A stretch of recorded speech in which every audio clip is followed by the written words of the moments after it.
Hi friends, అందరికీ నమస్తే అండి. Welcome to my channel. నేను మీ రాణిని. ఫ్రెండ్స్, ఈరోజు అయితే మా వారు బజ్జీ మిరపకాయలు తీసుకొచ్చైతే నాకు బజ్జీలు వేసి పెట్టవాలని అడిగారనమాట. అందుకని ఆయన కోసంగా ఈరోజు చేస్తున్నానండి. సింపుల్గా చేసి చేస్తాను, చూసేసేది. ఫ్రెండ్స్, ముందుగా పొయ్యి వెలిగించుకొని బాండ్లు పెట్టుకున్నాను. నూనె పోసుకుంటున్నానండి. ఫ్రెండ్స్, గిన్నెలోకి శనగపిండి అయితే తీసుకున్నానండి. రుచికి సరిపడా ఉప్పు వేస్తున్నా, కొంచెం సోడా ఉప్పు, కొంచెం పసుపు, ఫ్రెండ్స్ జీలకర్ర వాము పౌడర్ అండి. ఇది కొంచెం దంచుకొని వేసుకుంటున్నా. అన్నీ కలిపేస్తున్నానండి. పిండి కలిపి పక్కన పెట్టుకున్నాము. ఫ్రెండ్స్ చూడండి, ఉండలు లేకుండా ఈ విధంగా ఉండేటట్టుగా కలుపుకున్నానండి.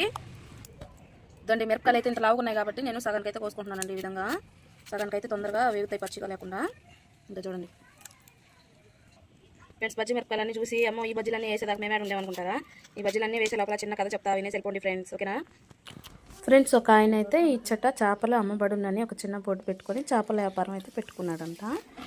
ఆయన అమ్ముతున్నప్పుడు ఒక అతను అయితే వచ్చి, అయ్యా ఇచ్చట చేపలు అమ్మబడును అని ఎందుకు పెట్టడం, ఇక్కడే కదా అమ్ముతున్నావు, ఎందుకు బోర్డు పెట్టడం అని అన్నప్పుడు, ఇచ్చట తీసేసేయి చేపలు అమ్మబడును అని చెప్పాడంట. సరే అలాగే ఇచ్చట అని తీసేసి చేపలు అమ్మబడును అని పెట్టాడంట.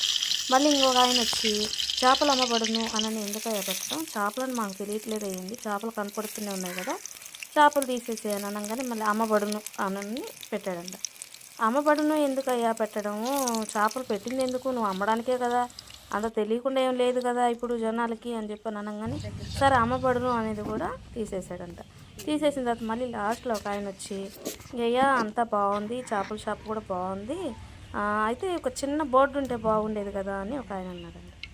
ఇట్లా చూసిన దాన్ని బట్టి అయితే మీకు ఏమర్థమైందో కామెంట్ చేయండి.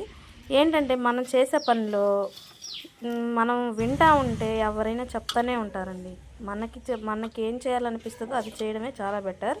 అందరు చెప్తున్నారు కదా విందామని కానీ అనుకున్నామంటే మనమే ఇదైపోతాం అన్నమాట. అందుకని ఎవరు ఏది చెప్పినా కూడా అన్నీ వినేయకుండా మన మనసుకి ఏదైతే అనిపిస్తుందో అది చేయడంలో చాలా సంతోషం అనేది ఉంటుంది.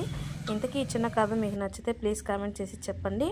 అలాగే నా బజ్జీలు ఎలాగున్నాయో కూడా కామెంట్ చేసి చెప్పండి ఫ్రెండ్స్. ఓకేనా? కారము, నిమ్మరసం, ఉల్లిపాయలు అయితే పెట్టేసి గార్నిష్ అయితే చేసేసుకుంటున్నాను. చాలా టేస్ట్గా వచ్చాయండి ఈ బజ్జీలని. ఎలా తినాలో ఏంటో, బజ్జీలు తెచ్చిచ్చారు కదా అని అయితే అన్నీ వేసేసాను.